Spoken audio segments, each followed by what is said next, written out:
இன்னும் பொது சிவில் சொல்லிட்டு எல்லாருக்கும் சமமா கொண்டு வர போறாங்க. முதல்ல இந்து மதத்துல எத்தனை பிரிவு இருக்கு தெரியுமா? இந்து மதத்துல திருமண சடங்கு வகைகள் எத்தனை தெரியுமா? இந்து மதத்துல ஒருவர் இறந்து விட்டால் அவருக்கு செய்ய வேண்டிய சாஸ்திரங்கள் சம்பிரதாயங்கள் எத்தனை விஷயம் தெரியுமா? இதெல்லாம் ஒன்னால ஒன்னா கொண்டு வர முடியுமா? அதெல்லாம் நடக்குமா? சாத்தியமா? இந்த அளவுக்கு பாருங்க. திருச்சி ஸ்ரீரங்கம் கோயில்ல ஒரு யானை வளர்க்கிறாங்க. அந்த யானைக்கு நாமம் போடுறதுல அடிச்சுட்டு சாப்பிடாங்க. 2 ஓசியா புரிஞ்சு வடகளை நாமம் தான் போட வேண்டும், தென்களை நாமம் தான் போட வேண்டும். இப்படி போறதா இப்படி போறதா சண்டை.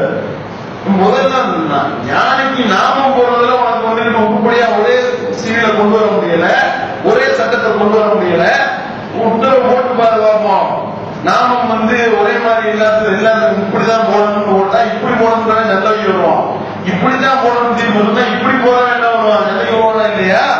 வடகலை தென்கலை என்று சொல்லி வைத்துக் கொண்டு அடிச்சுட்டு நாரி கொண்டிருக்கின்றீர்களே, இதை முதல்ல உண்டாக்க முடியுமா? உன்னால ஞானிக்கு நாமம் போடுறதுல ஒவ்வொருடியா ஒரே மாதிரி கொண்டு வர வகையில் இந்திய மக்கள் அனைவருக்கும் நாமம் போடலாம் பாக்குறாங்க. பொது சிவில கொண்டு ஒட்டுமொத்தம் நம்ம எல்லாருக்கும் நாமம் போட்டுலாம் பாக்குறியா?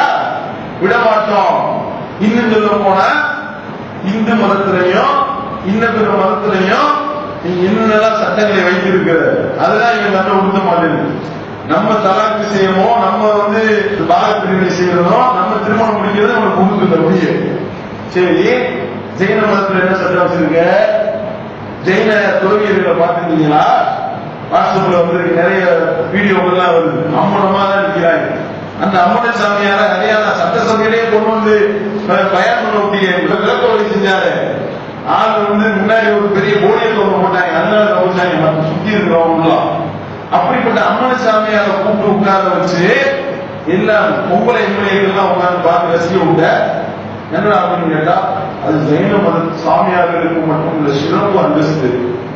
மற்ற பொது இடத்துல வச்சு பஸ் ஸ்டாண்ட்ல வேட்டியா போனா அடிச்சு பின்னி எடுத்துள்ள விட்டுருவாங்க. ஏன்? Public nuisance case. இந்த மாதிரி பொது இடத்துல வச்சு வேட்டியா விட்டுட்டான். ஆனா அம்மனமா நிக்கிறான். அவனுக்கு சூடம் பொருத்தி 10 சாம்பிராணி வச்சு அடிக்கிட்டு இருக்க. இப்ப இதை பொது சிவில் சட்டமாகக்கூடிய சொல்லு அப்படின்னா மோடியை முதல்ல அந்த மாதிரி தெரிய சொல்லு. முதல்ல செய்ய பார்ப்போம். சொல்லுவியா? இதுதான் இதைத்தான் பொது சிவில் சட்டமா அறிவிக்க போறீங்களா? இப்படிப்பட்ட கேடுகட்ட கேவலப்பட்ட வேலையை மற்ற எல்லாருக்கும் தெரிய போறீங்களா? அப்படின்னா முதல்ல பிஜேபிக்கான ஆம்பளையா இருக்கட்டும் பொம்பளையா இருக்கட்டும் எத்தனையோ நிர்வாகிகள் இருக்கிறீங்க. முதல்ல அதை போட்டு சிவில் சட்டம் அறிவிக்க பார்ப்போம். அறிவிக்கமா இல்லையா? காட்சி துப்ப மாட்டாருங்களா? அதே மாதிரி பாருங்க, வடக்கிருத்தல். என்ன வடக்கிருத்தல்? வடக்கு பக்கம் திரும்பி இருக்கிறதா? கிடையாது. தற்கொலை போய் தற்கொலை பண்றாங்க. நான் சாவ போறேன், இங்கேயும் தனியா சுத்தி இதை கட்டி ஆளை அதே சாப்பிடுறாங்க. உசுரோட வச்சு சமாதி ஆக்குறாங்க. இதுக்கு நீ அனுமதி கொடுத்து வச்சிருக்க.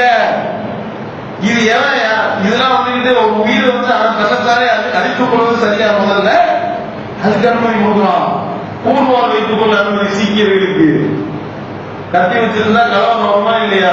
நினைச்ச எவனையும் வெட்டித்திற்கு போயிடலாமா இல்லையா? ஏன் அனுமதி கொடுத்த? இது அவர்களுடைய மத நம்பிக்கை. அதனால தானே. அப்ப இந்த மாதிரி எடுத்துக்கொண்டால் என்னென்னலாம் நடந்து கொண்டிருக்கின்றது அதை பத்திலாம் பேச வக்கில்ல. இவர்கள் விட்டார்கள். இஸ்லாத்தினுடைய சட்டத்திட்டங்களை பத்தி பேச. இன்னும் சொல்ல போனா இஸ்லாமிய சட்டத்தில் இருக்கக்கூடிய இந்த தலாக் நடைமுறைகள் சரியான இந்த புத்தலாக்கு தலாக் எஸ்எம்எஸ் அனுப்பிக்கிறார். அந்த கிருத்தத்தை சொல்லவில்லை. திருமலை குர்ஆன் சொல்லக்கூடிய தலாக் சட்டம், திருமலை குர்ஆன் காட்டக்கூடிய இந்த வழிமுறை இதுதான் சரியான வழிமுறையா இருக்குன்னு சொல்லி இதன் பக்கம் மக்கள் சாரையா வந்துகிட்டு இருக்காங்க. சிவில் பொது சிவிலாக இருந்தா இதாகன்னு சொன்னா ஒட்டுமொத்தமா எல்லாரும் வந்துருவாங்க. அந்த மாதிரியான ஒரு அற்புதமான சட்டத்துல கை வைக்கிறதுக்காக இப்படிப்பட்ட ஒரு கேடுகட்ட வேலைகளை இவர்கள் செய்கின்றார்கள் என்றால் இதை முஸ்லிம் சமுதாயம் சும்மா விடமாட்டோம். இதை நீ பொது சிவில் சட்டம் நீ உள்ள கொண்டு வரணும்னு நினைப்பாயானால் உன்னை எதிர்கொள்ள வேண்டிய விதத்தில் இஸ்லாமிய சமுதாயம் எதிர்கொண்டு உனக்கு மரணி கொடுக்கக்கூடிய வேலையை இந்த இஸ்லாமிய சமுதாயம் முன்னெடுத்து செல்லும் என்பதை இவர்களுக்கு எச்சரிக்கையாக சொல்லி நிறைவு செய்கின்றேன். வாய்ந்த